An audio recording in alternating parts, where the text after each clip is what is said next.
दोस्तों, स्वागत है आपका हमारे चैनल लैब टेक गुरु कुंदन सिंह में। तो चलिए, पिछले वीडियो में आपने पार्ट 1 में जो है 25 क्वेश्चन देखे थे। अब पार्ट 2 में जो है एमस्क्री 2026 में जो क्वेश्चन आए थे, ये मेमोरी बेस्ड क्वेश्चन का पार्ट 2 है। तो चलिए 26 से हम लोग इस वीडियो में स्टार्ट करते हैं। विच medium is used for isolation of staphylococcus from stool?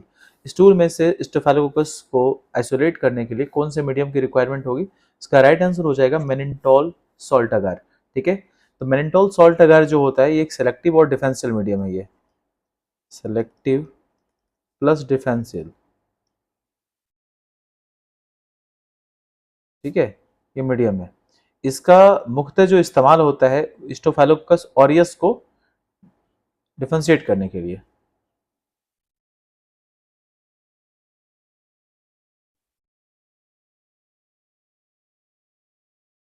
ठीक है, इसमें 7.5% जो होता है वो NaCl होता है। ठीक है, और यहाँ पे अधिक नमक के होने की वजह से जो बैक्टीरिया होते हैं, अधिकांश बैक्टीरिया का जो ग्रोथ होता है वो रुक जाता है, और साथ में स्टेफाइलोकोकस जो है इसे सहन कर लेता है। यानी जो हाई कॉन्सेंट्रेशन है सॉल्ट का, उसको स्टेफाइलोकोकस जो है सहन कर लेता है। और इसके अंदर मैनिटोल और फिनोल रेड इंडिकेटर, ये दोनों इंडिकेटर होते हैं। ठीक है, एस ओरियस मैनिटोल का फर्मेंटेशन करता है जिससे एसिड बनता है, और एसिड जो है मीडियम के रंग को लाल से पीला कर देता है। यानी यहाँ पर रेड से जो है ये क्या हो जाएगा, येलो कलर। ये ऐसा इसलिए होता है क्योंकि जो एस ऑरियस है ये मैनिटोल को फर्मेंट करता है। मैनिटोल इसको ये क्या करेगा, फर्मेंट करेगा।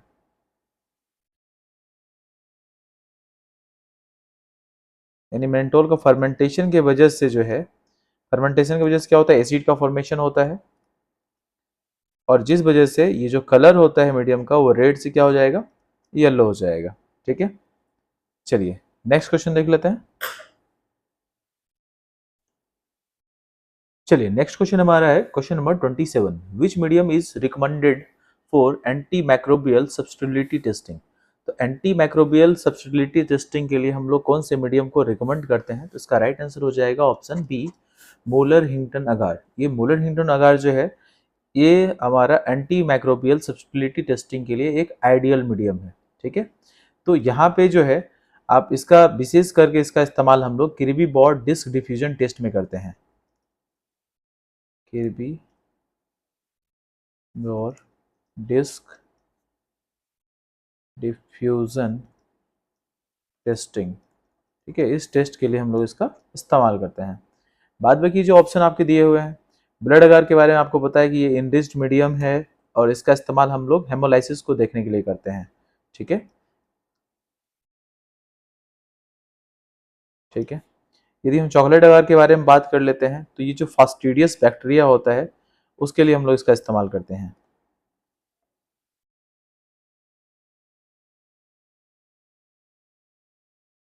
फास्टिडियस बैक्टीरिया के लिए जैसे कि हेमोफाइलस इन्फ्लुएंजा,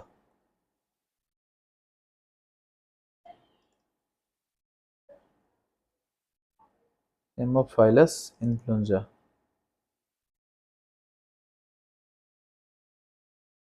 नाइजीरिया।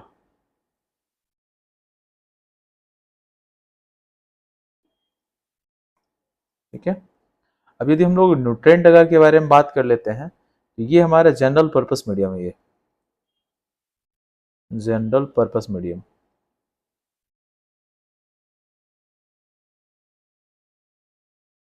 इसका इस्तेमाल हम लोग एंटी माइक्रोबियल सब्स्टिट्यूटिविटी टेस्टिंग के लिए नहीं करते हैं। ठीक है, चलिए नेक्स्ट क्वेश्चन देख लेते हैं। Question number 28, stab culture is mainly used for? Stab culture का मेनली यूज जो है हम लोग करते हैं motility testing and maintenance of the culture, यानी option B is the correct answer. देखिए यहाँ पे मोटिलिटी टेस्टिंग में हम लोग क्या करते हैं कि यहाँ पे जो बैक्टीरिया मोटाइल है तो ग्रोथ जो स्टेप लाइन होता है उसके चारों ओर फैल जाता है। ठीक है, और नॉन मोटाइल होगा तो ग्रोथ केवल स्टेप लाइन तक ही सीमित रहता है। और वहीं हम लोग जो बाद बाकी मेंटेनेंस ऑफ कल्चर है, इसमें जो है अगार डीप या स्टेप कल्चर में बैक्टीरिया को लंबे समय तक सुरक्षित रखा जा सकता है। ठीक है, चलिए नेक्स्ट क्वेश्चन देख लेते हैं। Question number 29, Ziehl Neelsen stain is use for, यानी जर्डन स्टेन का इस्तेमाल हम लोग करते हैं, किसके लिए करते हैं? इसका राइट आंसर हो जाएगा एसिड फास्ट वेसिली। ये काफी आसान सा क्वेश्चन था। एसिड फास्ट वेसिली के लिए हम लोग जो है जर्डन स्टेन का इस्तेमाल करते हैं। Question number 30, bacterial capsule is best demonstrated by, bacterial capsule जो है किसके हेल्प से हम लोग बहुत अच्छे तरीके से डेमोस्ट्रेट कर सकते हैं? तो इसका राइट आंसर हो जाएगा ऑप्शन बी, इंडिया इंक। या ये एक निगेटिव स्टेन है, ठीक है। ये जो हमारा इंडिया इंक है, ये बैकग्राउंड जो हमारा होगा बैक्टीरिया को, यदि हम ऑब्जर्व करेंगे इसके स्टेन के हेल्प से, तो बैकग्राउंड आपको जो है वो ब्लैक दिखाई देगा, ठीक है।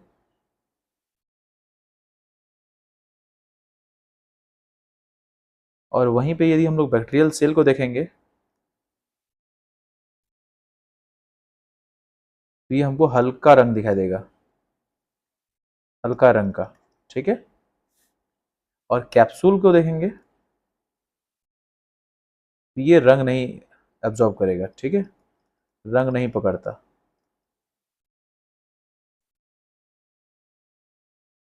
और इसी वजह से सेल के चारों ओर जो है आपको क्लियर हेलो दिखाई देगा।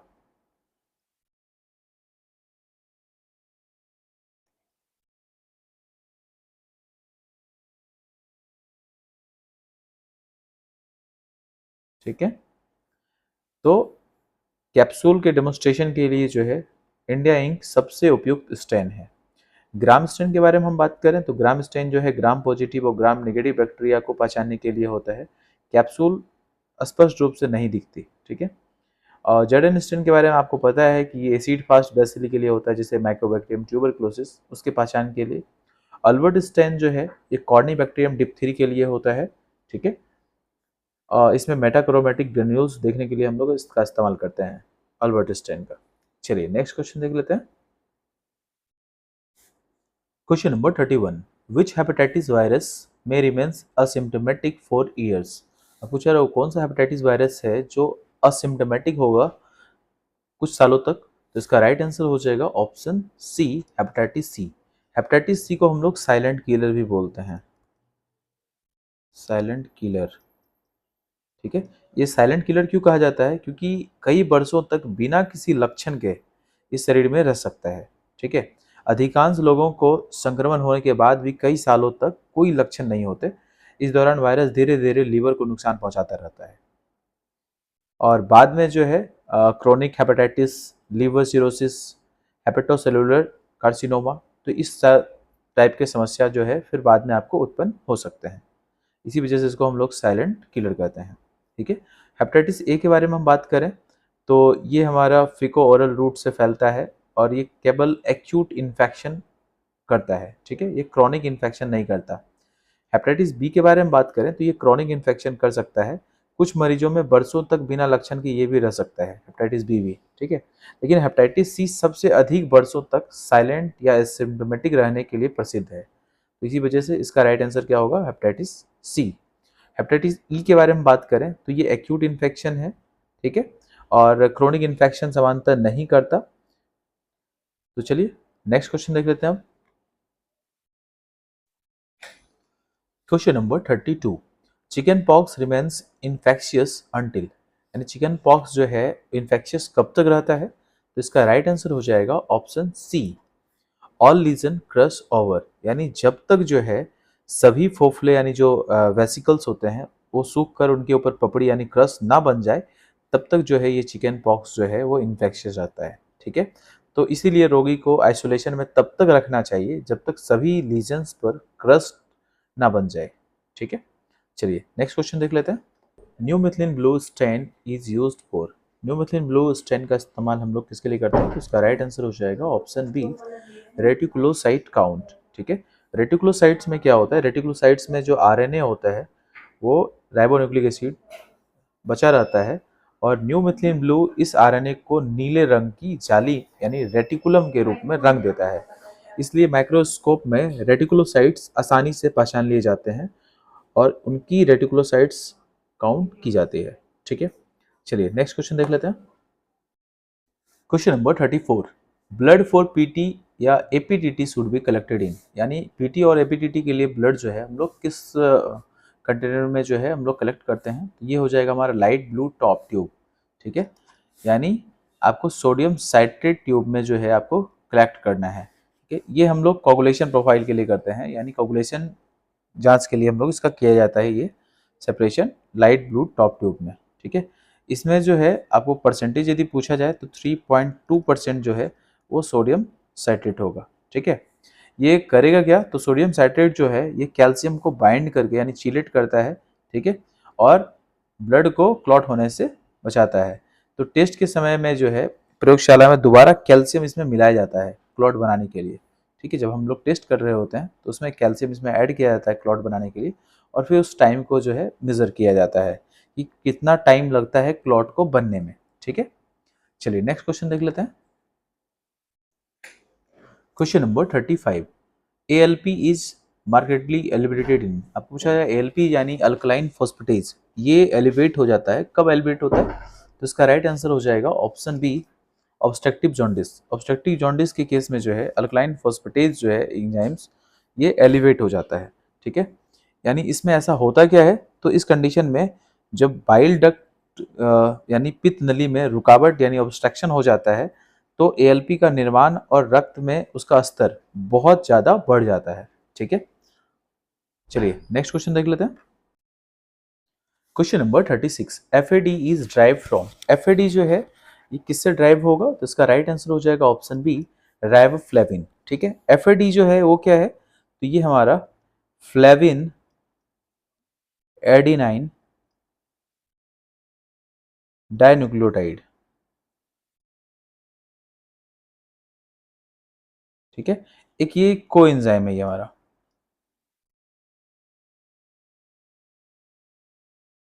ठीक है, कोएंजाइम है। और इसके लिए हमको क्या चाहिए, विटामिन B2 चाहिए, विटामिन B2, यही हमारा राइबोफ्लेविन विटामिन B2, ठीक है, इसी से ये बनता है। और ये इसका कार्य क्या होता है, तो हमारे बॉडी के अंदर जो है ऑक्सीडेशन रिडक्शन यानी रिडॉक्स रिएक्शन तथा इलेक्ट्रॉन के जो ट्रांसपोर्ट है यानी इलेक्ट्रॉन ट्रांसपोर्ट चेन, उसमें इलेक्ट्रॉन के वाहक के रूप में ये कार्य करता है, ठीक है। और बाद बाकी जो ऑप्शन है उनको हम यदि बात कर लेते हैं, तो जैसे हम थायमिन के बारे में बात कर लेते हैं, तो जो थायमिन है वो विटामिन B1 है, ठीक है। और इसका जो कार्य होता है वो कार्बोहाइड्रेट का मेटाबॉलिज्म होता है। वहीं हम लोग पैराडॉक्सिन के बारे में हम यदि बात कर लेते हैं, वो विटामिन B6 है, ठीक है। पैराडॉक्सिन जो है ये हमारा विटामिन B6, ठीक है। थायमिन जो था ये हमारा विटामिन B1, ठीक है। और नियासिन के बारे में बात करें तो ये विटामिन B3, विटामिन B3, ठीक है। पैराडॉक्सिन के बारे में बता दिया कि पैराडॉक्सिन जो है ये अमीनो एसिड के मेटाबॉलिज्म में कार्य करता है, ठीक है।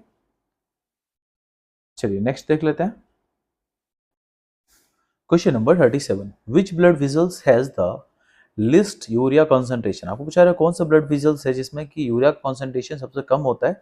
इसका राइट आंसर हो जाएगा option B, renal vein. Renal vein में यूरिया का कॉन्सेंट्रेशन सबसे कम होता है। इसका रीजन क्या है, तो इसका रीजन ये है कि जब हमारा रीनल वेन के अंदर जो फिल्ट्रेट आएगा वो उसमें यूरिया कम होगा, क्योंकि उससे पहले ही जो किडनी है यूरिया को फिल्टर कर देता है, ठीक है। उसके बाद हम यदि रीनल आर्टरी के बारे में बात करें तो इसमें यूरिया की मात्रा अधिक होती है, क्योंकि यह किडनी तक यूरिया को लेकर जाती है। और वहीं हेपेटिक वेन के बारे में हम बात करें तो इसमें क्या है कि लीवर में जो है यूरिया साइकिल होता है, यानी यूरिया बनता है, तो इसलिए हेपेटिक वेन में यूरिया कम नहीं होगा, ठीक है, उसमें यूरिया ज़्यादा होगा। और एरोटा के बारे में यदि हम बात कर लें तो जो एरोटा है ये इसमें जो सिस्टमेटिक आर्टेरियल ब्लड जो जिस तरह से रीनल आर्टरी जो है जितना उसमें या मात्रा होती है यूरिया की, उतना ही आपको जो है एरोटा के अंदर भी मात्रा यूरिया की देखने के लिए मिलेगी, ठीक है। चलिए नेक्स्ट क्वेश्चन देख लेते हैं।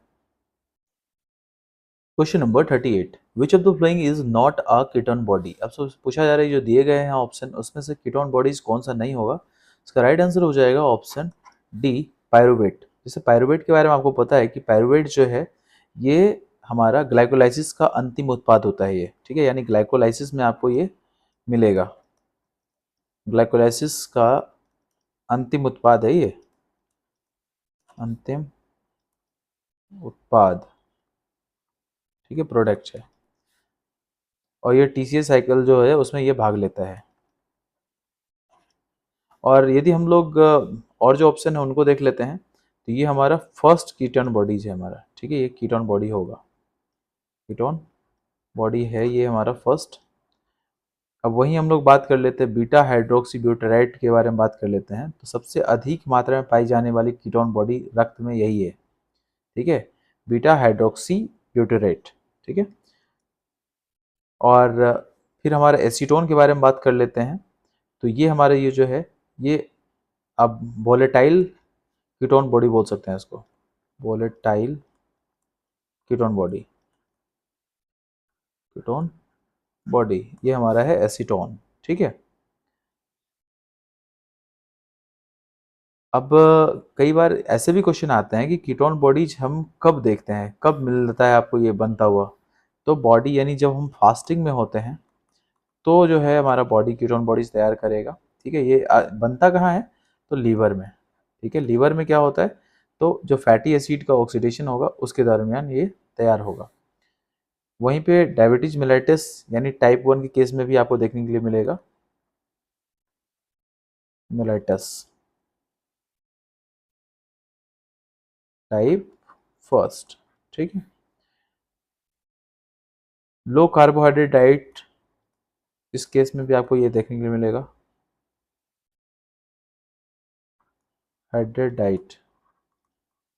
नेक्स्ट है हमारा स्टारवेशन, यानी बहुत ज़्यादा टाइम तक यदि आप भूखे प्यासे हो तो उस कंडीशन में भी हमारा बॉडी जो है वो यूरिक ये कीटोन बनाना शुरू कर देगा, ठीक है। चलिए नेक्स्ट देख लेते हैं। Question number 39, BMI is calculated as, BMI यानी बॉडी मास इंडेक्स, इसको कैलकुलेट करते हैं, उसके लिए क्या फॉर्मूला होता है, तो ये हमारा है ऑप्शन बी इसका राइट आंसर हो जाएगा। वेट यानी केजी में, और हाइट जो होगा वो हमारा मीटर स्क्वायर, यानी हाइट का स्क्वायर आपको यहाँ पे लेना है, ठीक है। ये हमारा BMI को कैलकुलेट करने का तरीका है, ठीक है। उदाहरण के लिए आप समझो किसी का वेट जो है, किसी इंसान का वेट जो है वो 70 केजी है, ठीक है। और यदि हम उसके हाइट के बारे में बात करें तो आपको हाइट यहाँ पे मीटर में रखना है, जैसे 1.75 मीटर उसके हाइट है, ठीक है। अब उसके लिए हम यदि निकालना चाहेंगे, BMI निकालना चाहेंगे, बॉडी मास इंडेक्स निकालना चाहेंगे, तो 70 को डिवाइड करना पड़ेगा 1.75 इंटू 1.75 से, ठीक है। ये आ गया 70/3.06, यानी ये आ गया 22.9 kg पर मीटर स्क्वायर। ये हमारा नॉर्मल BMI है, नॉर्मल BMI, ठीक है।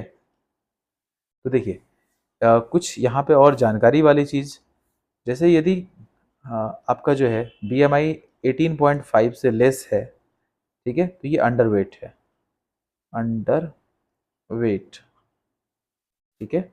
यदि आपका BMI 18.5 से 24.9 आ रहा है तो ये हमारा नॉर्मल है, ठीक है। फिर यदि आपका BMI 25 से 29.9 यानी इसके बीच है तो ओवरवेट, ओवर वेट, ठीक है। और वहीं आपका यदि BMI ग्रेटर देन 30 आ रहा है तो ओबेसिटी, ठीक है। तो आप आसानी से BMI के हेल्प से आप ये आइडेंटिफाई कर सकते हैं कि आप ओवरवेट हैं या ओबेस हैं, या नॉर्मल है आपका वेट, या अंडर वेट हैं आप। तो इसके हेल्प से आप यहाँ पे कैलकुलेट कर सकते हैं। चलिए नेक्स्ट क्वेश्चन देख लेते हैं।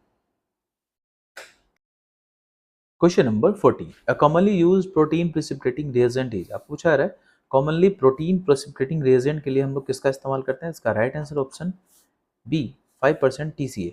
ये TCA जो है हमारा trichloro acetic acid, acetic acid, ठीक है।